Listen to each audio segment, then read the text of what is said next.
Welcome to my channel. Try to hear the latest story. I'm Omar, 32, a software engineer from Boston who fell in love with Alicia, a kindergarten teacher with a heart of gold. After 3 years together, I finally proposed, dreaming of our perfect day. Coming from a wealthy family with a successful real estate business should have made wedding planning easy, right? Wrong. I'll never forget my mother's cold eyes when she said those words that changed everything. "We're not funding this circus." Little did she know, her rejection would lead to the most unexpected triumph of my life. Before I continue my story, let me know where you're watching from in the comments. Hit that like button and subscribe to hear how I turned my family's wedding rejection into the best decision of my life. Alicia came into my life on a warm July afternoon at my friend Tony's backyard barbecue. I was manning the grill, flipping burgers, and trying not to burn the corn on the cob when she walked through the gate. She wore a simple yellow sundress and had this infectious laugh that made everyone around her smile. Within minutes, she was helping Tony's wife arrange condiments and chatting with people she'd just met like they were old friends. "Who's that?" I asked Tony, trying to sound casual. "Alicia. She teaches kindergarten with Maria. Single, smart, and probably too good for you," he joked, nudging my shoulder. By the end of the evening, we'd exchanged numbers, and I called her the very next day. Our first date was at a small Italian restaurant where we talked until the staff started stacking chairs around us. 3 years passed in what felt like the blink of an eye, each day making me more certain she was the one. To understand why my mother's reaction to our engagement was so harsh, you need to understand the Jefferson family dynamics. My parents, Diana and Robert Jefferson, built their real estate empire from the ground up 30 years ago. What started as a single property investment grew into Jefferson Holdings, one of the largest real estate development companies in Massachusetts. Success came with a price, though. My parents became obsessed with status, connections, and the perception of perfection. Our family home was a sprawling colonial mansion in Brookline, with 6 bedrooms, a tennis court, and grounds meticulously maintained by a full-time landscaper. Family dinners felt more like business meetings, with my father discussing property values and my mother planning social events to impress clients and competitors alike. My sister Sophie, 2 years younger than me, quickly learned how to navigate our parents' expectations. She studied business, joined the family company straight out of college, and became the perfect corporate daughter. I, however, was always the family disappointment. From an early age, I showed more interest in computers than commercial properties. While my father talked about cap rates and investment returns, I was building websites and learning to code. My room was filled with computer parts instead of the sports trophies my father hoped for. The summer I turned 16, instead of interning at Jefferson Holdings like Sophie had, I took a coding course at MIT. "Computers are a fad," my father would say. "Real wealth is in land, son. It's tangible. You can touch it. What can you touch in this internet business?" Despite their disapproval, I pursued computer science at Boston University instead of business at Harvard like they wanted. After graduation, I rejected the corner office they'd prepared for me at Jefferson Holdings, and instead joined a tech startup. The disappointment on my father's face that day haunted me for years, but I couldn't sacrifice my dreams for theirs. Alicia came from a completely different world. Her father, Frank, was a high school history teacher, and her mother, Linda, worked as a nurse. They lived in a modest 3-bedroom home in a middle-class suburb, hosted neighborhood potlucks, and spent summers camping instead of jetting off to Europe like my family. When I first visited their home, the warmth and genuine affection between them struck me like a physical force. They argued sometimes, sure, but there was never any doubt about the love binding them together. "Your family is amazing," I told Alicia after meeting them for the second time. "They're just normal people," she replied with a shrug. "That's what makes them amazing."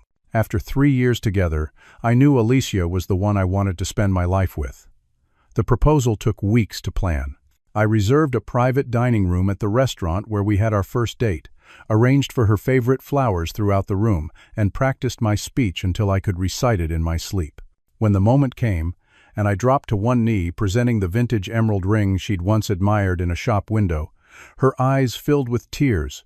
"Yes, 1,000 times yes," she said, throwing her arms around my neck. That night, As we talked about our future, we both agreed we wanted something simple for our wedding. Maybe 75 guests, an outdoor ceremony, and a focus on celebrating our love rather than putting on a show. "I don't need anything fancy," Alicia said, her head resting on my chest as we looked at the ring sparkling on her finger. "Just you and the people we love most." Despite my warnings about my family's difficult nature, Alicia was excited about becoming part of the Jefferson clan. She bought books on real estate to have something to discuss with my father. She even took an interest in the charity organizations my mother chaired, hoping to find common ground. "They'll love you," I assured her, though deep down, I wasn't nearly as confident as I sounded. "Just be yourself." Looking back now, I realize how naive we both were. We had no idea that the perfect little wedding we were planning would soon become the battlefield for my family's ultimate power play. 2 weeks after our engagement, I reluctantly arranged for Alicia to meet my parents for a formal dinner at their home. I'd been putting it off, making excuses about their busy schedule, but Alicia insisted.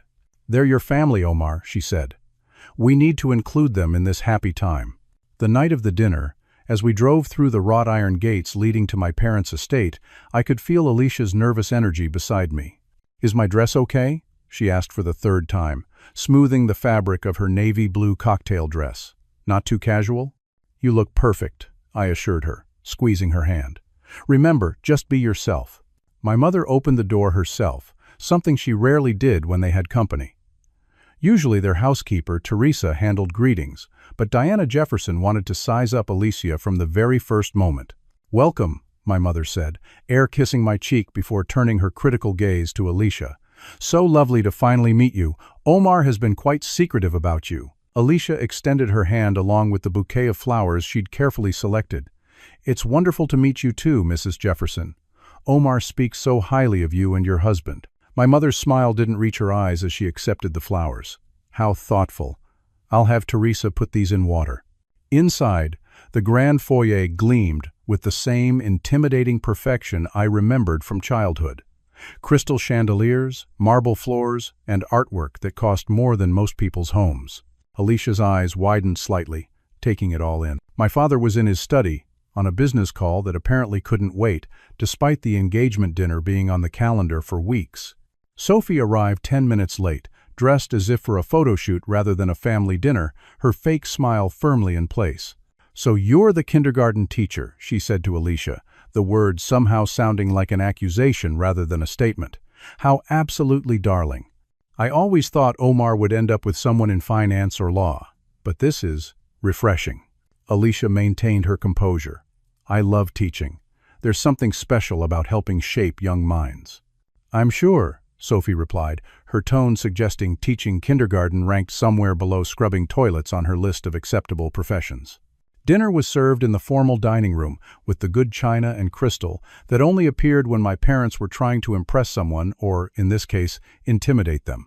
Alicia had brought a small gift for my parents, a custom photo frame with our engagement photo. "We thought you might like this for your office or home," she said, presenting it to my mother. Diana barely glanced at the photo. "How sweet. I'm sure we'll find a place for it somewhere." The conversation during dinner felt like an interrogation disguised as small talk. My mother methodically dissected Alicia's background, education, and family connections, searching for weaknesses. "And where exactly did you attend university, dear?" my mother asked, cutting her steak into precise pieces. "Boston College," Alicia replied. "I graduated with honors in early childhood education." "Boston College," my mother repeated, as if Alicia had said she'd been educated in someone's basement. "And your parents? What did you say they do again?" "My father is a high school history teacher, and my mother is a nurse at Massachusetts General." Public servants, my father finally joined the conversation, having spent most of the meal checking emails on his phone. Noble professions, certainly, though not particularly lucrative. I felt my jaw clench. "Not everyone measures success by their bank account, Dad."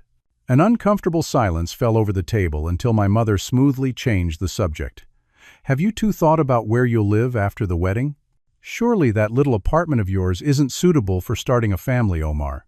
"We're happy where we are for now," I replied. "We might look for something larger next year." "Nonsense," my father interjected. "I have a new development in Back Bay. I could arrange for you to have the penthouse at a family rate." "That's very generous," Alicia said carefully, "but we really want to do things on our own."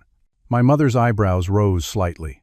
Independence is admirable, but there's no shame in accepting family advantages. After all, Omar was raised with certain standards. After dessert, while my father retreated to his study and my mother went to arrange coffee, Sophie cornered me in the hallway. "What are you doing, Omar?" she hissed, glancing toward the dining room where Alicia was politely examining a painting on the wall. "What do you mean?" I asked, though I knew exactly what she was getting at. "She's nice enough, I guess, but she's not one of us. Mom and Dad will never fully accept her. You're rushing into this marriage without thinking about how it will affect your position in this family." "My position in this family?" I repeated incredulously.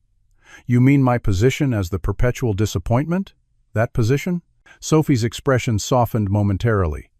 "I'm just trying to warn you. Marriage is hard enough without adding all this."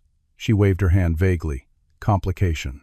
The drive home was quiet, with Alicia staring out the passenger window for the first 10 minutes. "That went well," I said finally, trying to inject some optimism. Alicia turned to me with tears in her eyes. "They hate me." "They don't hate you," I lied. "They're just difficult. They're like this with everyone. Your mother barely looked at me when I spoke. Your father couldn't get off his phone. And your sister, she trailed off. I know, I'm sorry." I reached for her hand. "It doesn't matter what they think. This is our wedding, our marriage, our life." Alicia wiped away a tear and squared her shoulders. "You're right. I shouldn't take it personally. I'll win them over eventually." I nodded, not having the heart to tell her that in 20-plus years, I still hadn't managed to win them over myself. Instead, I drove us home, already dreading the next family interaction that would inevitably come with planning our wedding. In the weeks following our engagement dinner, Alicia and I began planning our wedding in earnest.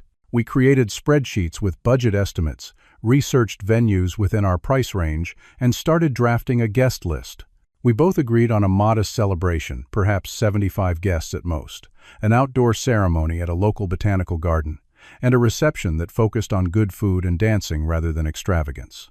Alicia found a simple but elegant wedding dress at a boutique sale, and I arranged for a college friend who had become a professional photographer to give us a discount on her services.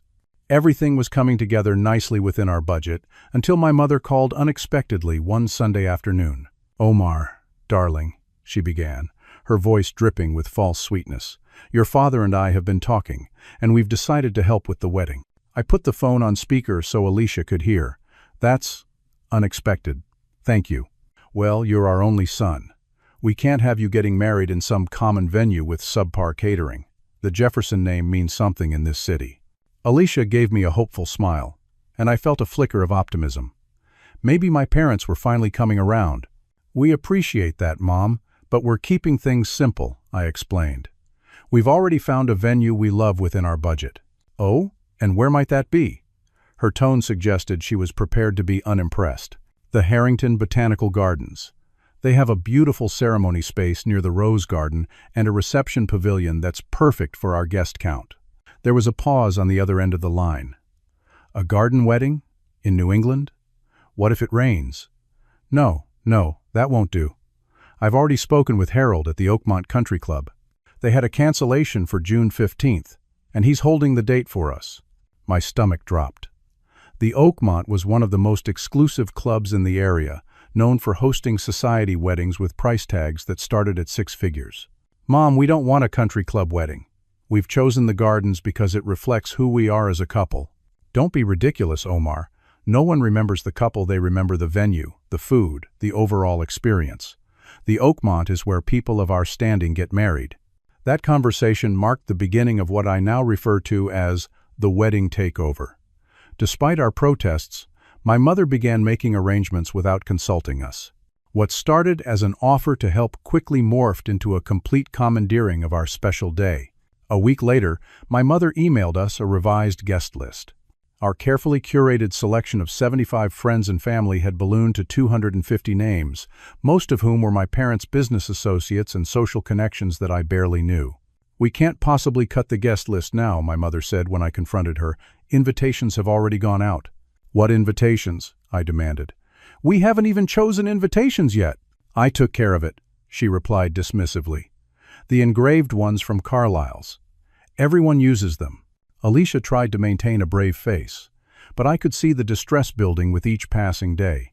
When my mother insisted on changing our afternoon ceremony to an evening black tie affair, Alicia finally broke down in tears. "This isn't our wedding anymore," she sobbed. "It's your mother's social event of the season." I tried confronting my father, hoping he might rein in my mother's excessive planning, but he merely shrugged. "Your mother knows what's best for these things," he said. "Besides, we're paying for it. Consider it our investment in your future." The situation deteriorated further when my mother insisted on accompanying Alicia to her final dress fitting. The simple gown Alicia had chosen wasn't good enough, according to Diana Jefferson. Instead, she pressured the boutique to bring out designs by famous couturiers with price tags that made Alicia physically ill. "I can't wear a dress that costs more than my parents' car," Alicia whispered to me that night. "This is insane, Omar. Your mother ordered a different dress behind my back and told the boutique to cancel mine." Sophie, rather than providing sisterly support, seemed to delight in the tension. She attended every planning meeting, offering backhanded compliments and undermining Alicia's confidence. "That centerpiece idea is interesting," she'd say with a smirk. "Very DIY, very kindergarten teacher." When Alicia's parents came to town for what was supposed to be a nice dinner with both families, the evening quickly turned uncomfortable. Frank and Linda Morris were kind, unpretentious people who seemed bewildered by the extravagance my parents described for the upcoming wedding. "We've set aside $5,000 to contribute," Frank said earnestly over dessert. "It's not much compared to what you folks are putting in, but we wanted to do our part." My mother laughed as if he'd told an amusing joke. "How sweet, but unnecessary. The floral arrangements alone are triple that. Consider your contribution, the lovely bride." Alicia's parents exchanged glances, clearly feeling diminished and out of place. Later that night, Alicia confronted me directly. "You need to stand up to them, Omar. This is our wedding, not a corporate merger or a social climbing opportunity. If you don't say something now, we'll regret it forever." I knew she was right, but years of conditioning made confronting my parents feel nearly impossible. Still, seeing the woman I loved so unhappy steeled my resolve. I arranged for us to meet my parents at their home to discuss the wedding plans one final time. It was time to reclaim our special day, whatever the consequences. Little did I know that this confrontation would become the turning point that would change not just our wedding, but the entire trajectory of our future. The final wedding planning meeting was scheduled for a Thursday evening, exactly 2 months before our supposed wedding date. Alicia and I arrived at my parents' mansion with a united front and a determination to reclaim our special day. The tension in the car was palpable as I parked in the circular driveway. "Remember, we're in this together," Alicia said, squeezing my hand. "No matter what happens in there." I nodded, my throat too tight for words. Years of capitulating to my parents' demands had created a pattern I wasn't sure I could break, but seeing Alicia's quiet strength gave me courage. My mother opened the door wearing a tailored pantsuit that probably cost more than my monthly salary. "You're late," she said by way of greeting, though we were precisely on time. Sophie was already there, lounging on the sofa with a glass of wine, scrolling through her phone with practiced boredom. My father stood by the fireplace, drink in hand, looking impatient. "Let's get started," my mother said, gesturing to a table covered with fabric swatches, flower arrangements, and seating charts. "The wedding planner needs our final decisions by tomorrow morning." "Actually," I began, my voice steadier than I expected, "that's what we wanted to talk about. Things have gotten out of hand with the wedding planning." My mother raised an eyebrow. "Out of hand?" "I've managed to secure the best venue, caterer, and florist in New England on short notice. Do you have any idea how many strings I had to pull?" "We appreciate the effort," Alicia said carefully, "but this isn't the wedding we wanted. We had a vision for a simple, meaningful ceremony that reflected our values." My mother's gaze hardened. "Simple doesn't make a statement, dear. The Jefferson family has a reputation to maintain." "This isn't about the Jefferson reputation," I interjected. "It's about Alicia and me starting our life together in a way that feels authentic to us." My father cleared his throat. "Son, your mother has put an enormous amount of effort into planning a wedding worthy of the Jefferson name. The least you could do is show some gratitude." "We are grateful," I said, "but we need to make some changes. starting with the guest list. We want to cut it back to our original 75 people. Absolutely not, my mother snapped. The invitations have already gone out. I would be mortified to rescind them. Then there's the venue, Alicia added, her voice soft but determined. We wanted an outdoor ceremony at the Botanical Gardens, not a ballroom at the country club. My mother's laugh was sharp and dismissive. An outdoor wedding in June? With bugs and uncertain weather? Out of the question. The conversation continued in this vein for nearly an hour, with every suggestion we made being summarily rejected. With each dismissal, I could feel Alicia's spirits sinking beside me, and my own frustration mounting. Finally, we reached the breaking point when the discussion turned to Alicia's wedding dress. I've been meaning to tell you, my mother said, rifling through a folder. I spoke with Vera about your dress, and she agrees the silhouette we chose is much more sophisticated than that off-the-rack thing you found. Vera? Alicia repeated. As in Vera Wang? I told you I'm wearing the dress I already bought, the one that I love and can actually afford. My mother waved her hand dismissively. That dress was lovely for a garden party, perhaps, but not for the wedding we've planned. Besides, I've already paid the deposit on the new one. Without consulting me? Diana, that's not your decision to make. For the first time that evening, Alicia's voice held an edge. When you've attended as many society weddings as I have, dear, you'll understand what's appropriate. That little boutique dress would embarrass us all. Something in Alicia's expression changed. The accommodating, eager-to-please kindergarten teacher was replaced by a woman standing firmly in her own power. I've tried to be respectful and understanding, she said, rising to her feet. I've compromised on the venue, the date, the guest list, the flowers, the music, almost everything. But my wedding dress is where I draw the line. I will wear the dress I chose, the one that made me feel beautiful and true to myself. My mother's face flushed with anger. You don't seem to understand how things work in this family. When we offer our financial support, we expect certain standards to be met. Then maybe we don't want your financial support, I said, standing beside Alicia.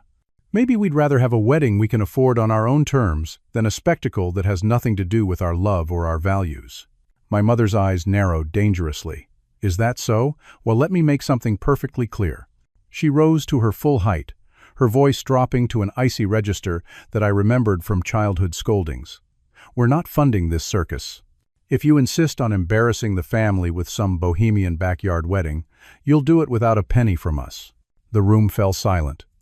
Sophie looked up from her phone, suddenly interested in the unfolding drama. My father stared into his drink, saying nothing to contradict my mother. Better luck next time, Sophie added with a smirk. Maybe wedding number 2 will be more successful. I felt a strange calm settle over me, as if a fog had lifted. For years I had sought my parents' approval, contorted myself to fit their expectations, and accepted their conditional love as normal. In that moment, looking at my mother's cold fury and my sister's smug satisfaction, I finally saw them clearly. Understood, I said simply. I took Alicia's hand, and without another word, we walked out of the house together. Neither of us spoke until we were in the car, driving away from the mansion that had never truly felt like home. In the safety of our vehicle, Alicia finally broke down, tears streaming down her face. I'm so sorry, Omar. This is all my fault. If I had just gone along with everything, if I hadn't pushed back about the dress. No, I interrupted firmly. You have nothing to apologize for. Nothing. This was long overdue. I reached for her hand. They've been controlling me my entire life, using their money as leverage to make me dance to their tune. Tonight, the music finally stopped. Alicia wiped her tears. What do we do now? The wedding is in 2 months, and we just lost our venue, our caterer, everything. Instead of the panic I expected to feel, I experienced a profound sense of liberation. Now, I said, a smile slowly spreading across my face, we take back our wedding, our relationship, and our future. And I have an idea how to do it. Little did my family know that their rejection would become the catalyst for the most important decision I'd ever make, one that would change not just our wedding, but the entire course of our lives. The drive home from my parents' house that night marked the beginning of a new chapter for us. Alicia's tears had dried by the time we reached our apartment, replaced by a quiet determination that matched my own. We're going to have our wedding, I told her as we sat at our kitchen table, a bottle of wine between us. Maybe not the one my mother hijacked, and maybe not the exact one we originally planned, but something true to us. Alicia reached for my hand. I don't need a big wedding. I just need you. We could go to the courthouse next week if you want. Is that what you really want? I asked, studying her face. She hesitated. No. I still want our friends and family there. I still want to wear my dress and dance under the stars. I just don't want all the drama and pretense your mother was creating. Then that's what we'll have, I said firmly. We just need to regroup and figure out a new plan. The next morning I made 2 important calls. The first was to Alicia's parents, explaining what had happened and assuring them that the wedding was still on, just in a different form. Frank and Linda immediately offered their savings to help. We've got $5,000 set aside, Frank said. It's yours, no strings attached. I was touched by their generosity, but declined. Keep your savings. I have something in mind that won't require it. The second call was to my old college roommate, James Winters. James and I had been close during school, bonding over late-night coding sessions and a shared love of creating solutions to everyday problems. After graduation, while I joined a tech startup, James had gone on to build a successful venture capital firm specializing in tech investments. We'd stayed in touch over the years, meeting for beers whenever his business trips brought him to Boston. Omar, my man. James's booming voice came through the phone. To what do I owe the pleasure? I need your advice, I said, and proceeded to explain the situation with my family and the wedding. That's rough, James said when I finished. Your mom always was a piece of work, from what I remember. So what's the plan? Remember that app idea we talked about the last time you were in town? The one for simplifying wedding planning and keeping costs transparent? Wedding ease? Yeah, we were pretty fired up about that concept after a few beers. I think it's time to make it real, I said. And I think we could get it launched before my wedding. There was a pause on the line. You want to launch a startup in less than 2 months, while planning a new wedding? Are you insane? Possibly, I admitted. But I've been coding the basic framework in my spare time for months. It's further along than you might think. James's laugh was equal parts impressed and concerned. You always did work best under pressure.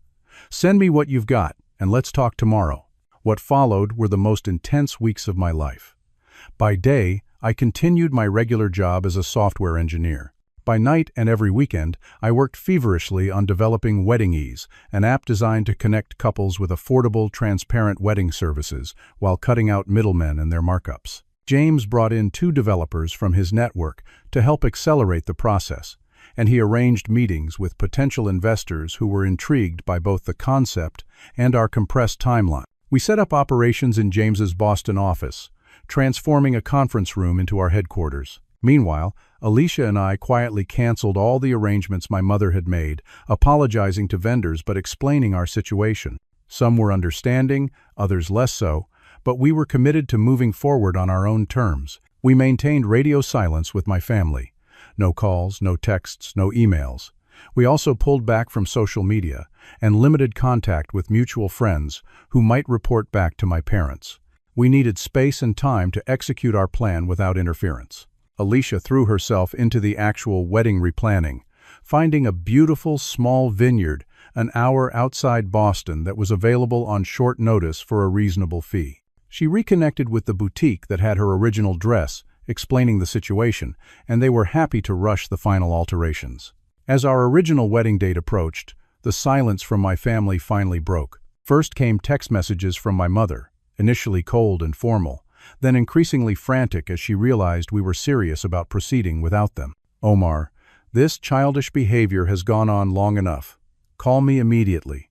Then, people are asking about the wedding. What am I supposed to tell them? And finally, your father and I are willing to discuss a compromise. Call us. My father tried next, his messages more direct. Son, you're making a mistake. Your mother is upset, but we can work this out. The Jefferson name comes with responsibilities. Even Sophie got in on the action. Oh my God, you're not seriously going through with a budget wedding, are you? Mom is having a meltdown. Just apologize and fix this mess. I ignored them all, focusing instead on our dual mission, creating a beautiful, meaningful wedding and launching a company that could potentially change how people approached wedding planning. 3 weeks before our new wedding date, James and I had a breakthrough. a major wedding planning publication got wind of our app through one of our beta testers and wanted to feature it in their upcoming issue. The publicity led to a flurry of interest from both users and investors. 2 weeks before the wedding, we secured our first round of funding, far more than we had initially hoped for. The night we signed the papers, I sent a single text message to my mother, father, and sister in a group chat. The circus is already full. They called immediately, of course. Multiple times. I let the calls go to voicemail, listening later as they ranged from confused to angry to finally, surprisingly, conciliatory. "Omar, darling." My mother's voice came through, sounding unusually uncertain. "We don't understand your message. What circus? Please call us. The family is concerned." My father was more direct. "Son, whatever point you're trying to make, you've made it. Let's talk like adults." Sophie's message was the most revealing. "I heard from Madison that you're still having the wedding. At some vineyard? Mom will literally die if people find out you're getting married at a place that serves wine in plastic cups. Call me as soon as possible." I shared the messages with Alicia, who had been my rock throughout this whirlwind period. She had supported my late nights and absent weekends, understanding that what we were building was about more than just an app.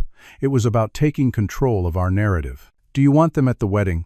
she asked as we lay in bed, her head on my shoulder. I considered the question carefully. Part of me wants to exclude them completely, to give them a taste of what rejection feels like, I admitted. But another part knows that would just perpetuate the cycle of hurt. "What do you want?" Alicia was quiet for a moment. "I want us to be better than that," she said finally. "I want us to be the bigger people. But I also want clear boundaries. If they come, it's on our terms." The week before our wedding, as Weddingese prepared for its official launch, I finally called my parents. The conversation was brief but direct. "The wedding is happening on Saturday at Riverside Vineyard," I informed them. "You're welcome to attend as guests, not as hosts, not as directors, just as family members who respect our choices. The dress code is summer semi-formal. The ceremony starts at 4, and we won't be changing any details to accommodate last-minute input." There was a long pause before my mother spoke. "I don't understand what's happening here, Omar. You've always been stubborn, but this level of rebellion is beyond anything we've seen from you." "It's not rebellion, Mom. It's adulthood. It's me living my life according to my values, not yours. You can be part of that life, but you don't get to control it anymore." Another pause. "And this circus comment? What exactly did you mean by that?" I smiled to myself. "You'll find out on Saturday, 4 o'clock. Don't be late." As the big day approached, Alicia and I felt a growing sense of excitement and accomplishment. Against all odds, we had reclaimed our wedding and built something unexpected in the process. Whatever happened with my family, we knew we had already won the most important battle, the one for our independence and our right to define success on our own terms. Our wedding day dawned with perfect early summer weather, clear blue skies, a gentle breeze, and temperatures in the mid-70s. Riverside Vineyard looked like something from a fairy tale, with rows of grapevines stretching across rolling hills and an old stone building converted into a charming event space. Alicia and I had decided to break with tradition and get ready together in a cottage on the vineyard property. As she slipped into her original wedding dress, the one my mother had deemed insufficient, I was struck by how perfectly it suited her. Simple, elegant, and authentically Alicia. "You look absolutely beautiful," I told her, my voice catching. She smiled, adjusting my tie. "So do you. Are you nervous? About marrying you?" "Not for a second." I kissed her forehead. "About everything else that might happen today?" "Maybe a little." We had invited 65 people to our reimagined wedding, close friends, colleagues, and family members who genuinely supported our relationship. Alicia's parents had arrived the day before, helping with last-minute preparations and radiating pride and love that made me acutely aware of what healthy family dynamics looked like. At 3:30, as guests began arriving and being seated in the garden where the ceremony would take place, our wedding coordinator poked her head into the cottage. "There are 3 people at the entrance who aren't on the guest list," she said. "They say they're your family Diana, Robert, and Sophie Jefferson." Alicia and I exchanged glances. Despite the invitation, I hadn't been entirely sure they would come. "They can attend," I confirmed. "But they're guests only, not special roles. Not family introductions. Just regular seating." The coordinator nodded and disappeared to handle the situation. Through the cottage window, I watched as my family was escorted to seats in the middle rows, not the front row typically reserved for immediate family. My mother looked like she'd swallowed something sour, dressed in a conservative navy blue ensemble that screamed old money. My father appeared uncomfortable but resigned, while Sophie kept glancing around, clearly assessing the inadequate venue and probably calculating its cost in her head. "Are you okay?" Alicia asked, squeezing my hand. I nodded. Better than okay. Ready to start our life together on our terms. The ceremony was everything we had originally wanted: personal, intimate, and meaningful. We wrote our own vows, had readings by friends who had supported our relationship from the beginning, and exchanged rings under a simple floral arch with the vineyard stretching out behind us. Alicia's father walked her down the aisle with tears of joy in his eyes, and her mother beamed from the front row. Throughout the ceremony, I could feel my family's eyes on us, but for once, their judgment held no power over me. This was our day, created our way, and their approval or disapproval had become irrelevant. After we were pronounced husband and wife, and shared our first kiss as a married couple, we led our guests to the reception area, a stone patio overlooking the vineyard, decorated with string lights, wildflowers in mason jars, and simple, elegant table settings. It was during the cocktail hour that James gave me the signal we'd been waiting for. I nodded, and he tapped a spoon against his champagne glass to gather everyone's attention. Before the newlyweds have their first dance, James announced, "Omar has a special announcement to make." I stepped forward, holding Alicia's hand. "Thank you all for being here to celebrate our special day.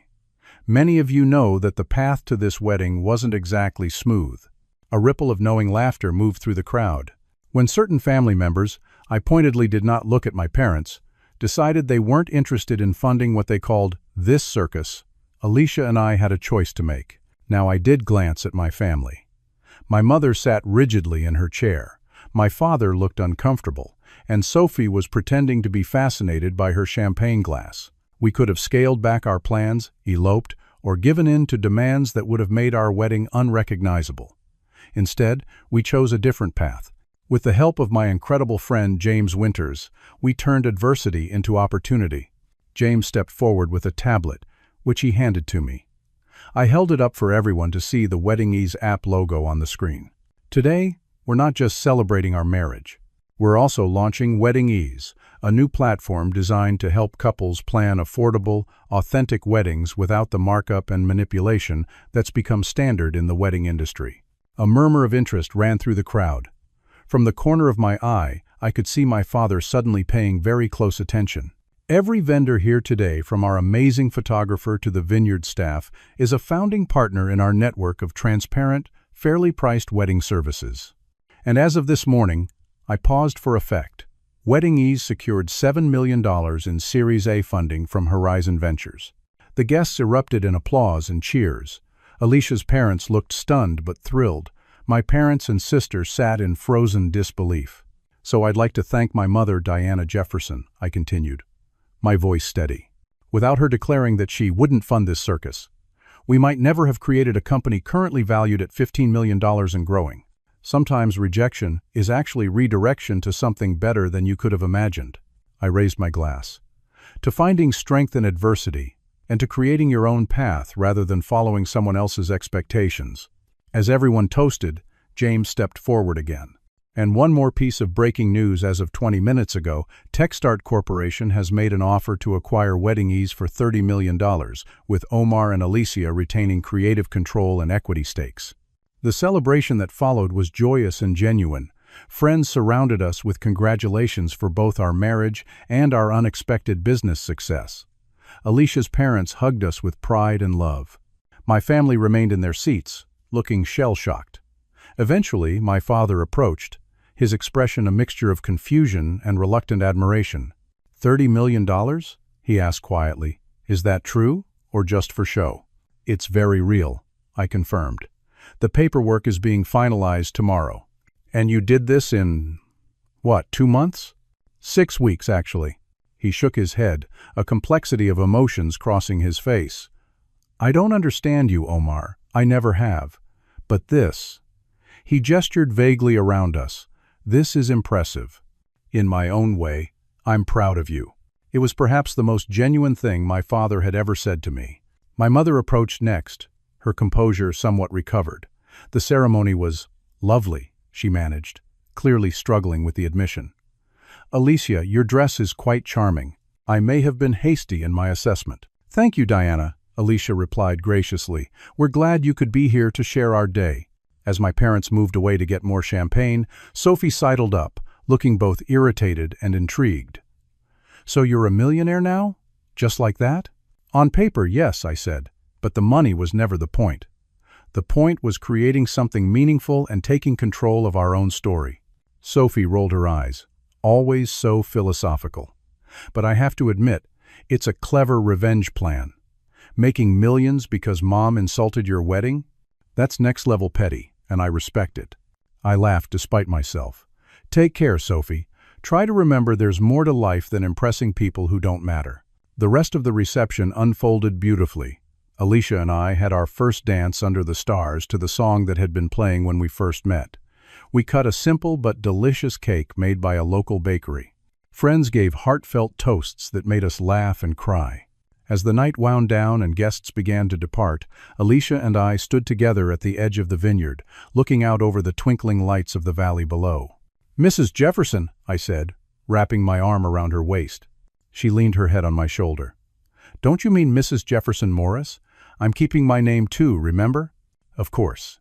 Mrs. Jefferson Morris, co-founder of Wedding Ease, and the love of my life. Not bad for a kindergarten teacher and a family disappointment, huh? Not bad at all, I agreed, kissing her under the stars that seemed to be shining just for us. 6 months after our wedding, Alicia and I moved into our new home, a spacious but understated Victorian in a leafy neighborhood, purchased with the proceeds from the Wedding Ease acquisition. The house needed work, but we enjoyed the process of making it our own, room by room, decision by decision. Our professional lives had transformed almost overnight. I left my software engineer position to work full-time, as Chief Technology Officer of Wedding Ease, under the TechStart umbrella. Alicia continued teaching kindergarten for the remainder of the school year, but also took on a role as the company's Community Outreach Director, working with couples who needed extra support navigating the wedding planning process. The app had exploded in popularity, featured in wedding magazines and morning talk shows as a revolutionary approach to wedding planning. We had expanded our network of vendors to 20 cities across the country and were eyeing international markets for the following year. Success had come swiftly, but the healing process with my family moved at a much slower pace. The weeks following our wedding had been quiet, with minimal contact beyond perfunctory text messages. Then, about 2 months after the wedding, my father called and asked to meet for lunch. Just you and me, he specified. No agenda, no business talk. We met at a steakhouse downtown, the kind of place he typically took clients to impress them. The first 15 minutes were awkward, filled with small talk about weather and sports teams neither of us actually followed. Then, as our main courses arrived, my father set down his fork and looked at me directly. I've been thinking a lot about what happened with your wedding, he said. About the kind of father I've been to you. I waited, unsure where this was going. I always thought I was doing right by you, pushing you toward what I believed would bring you success. But watching you build this company from nothing in a matter of weeks, he shook his head. It made me realize that my definition of success might be too narrow. It took me years to figure out that I didn't need to measure my worth by your standards, I said honestly. He nodded slowly. Your mother and I, we came from nothing. Everything we built, we fought for. Maybe that made us too focused on maintaining control, on never showing vulnerability. He cleared his throat. I'm not good at this sort of talk, but I want you to know I'm sorry for not seeing you for who you are. It wasn't a complete transformation, and there were still aspects of our relationship that needed work, but it was a beginning.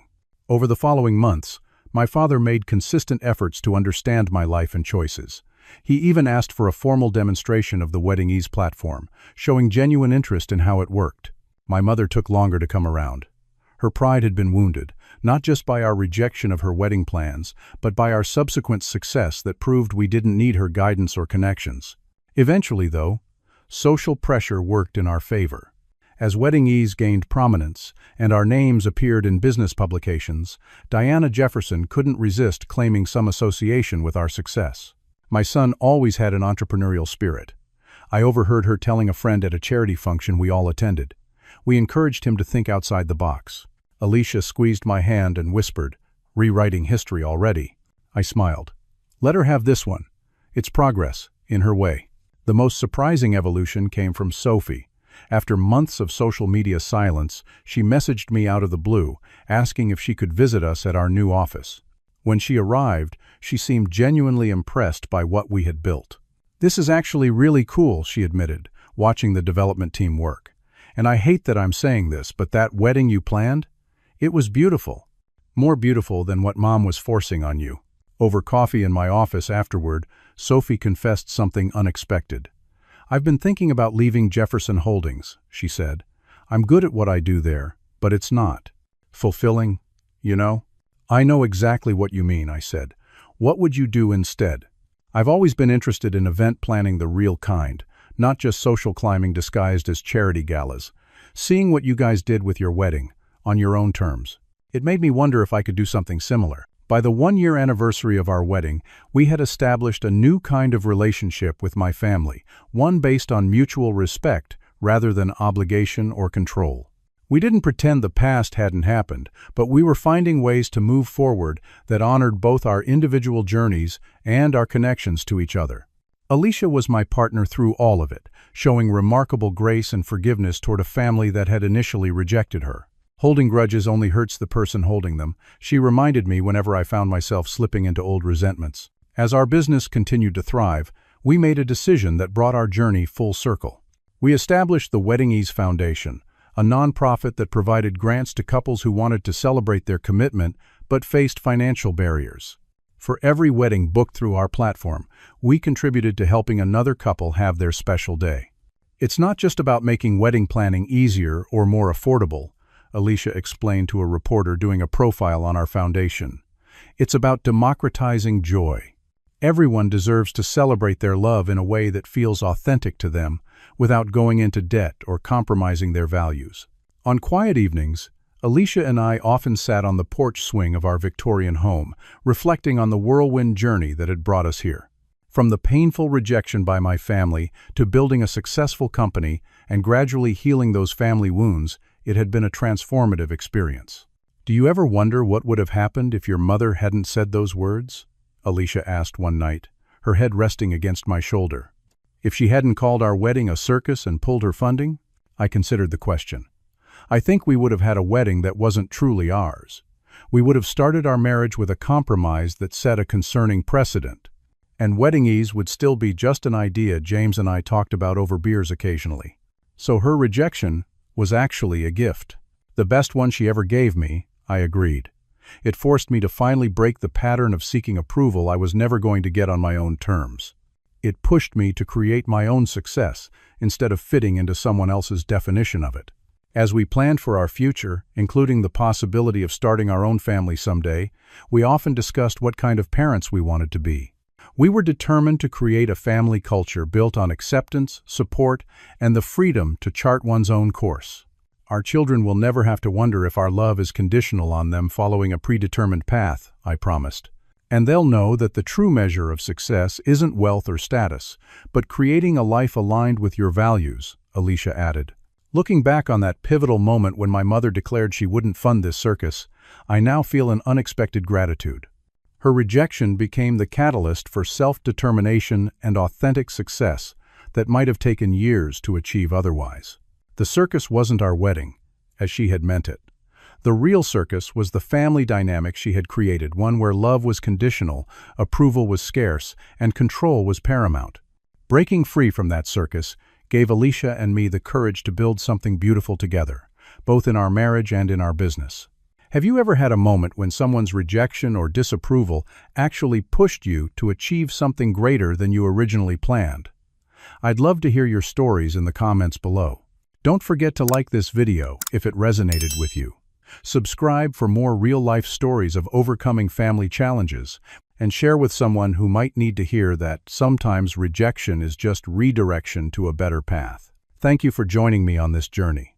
And remember, the people who try to confine you to their expectations are often the ones showing you exactly what you need to break free from.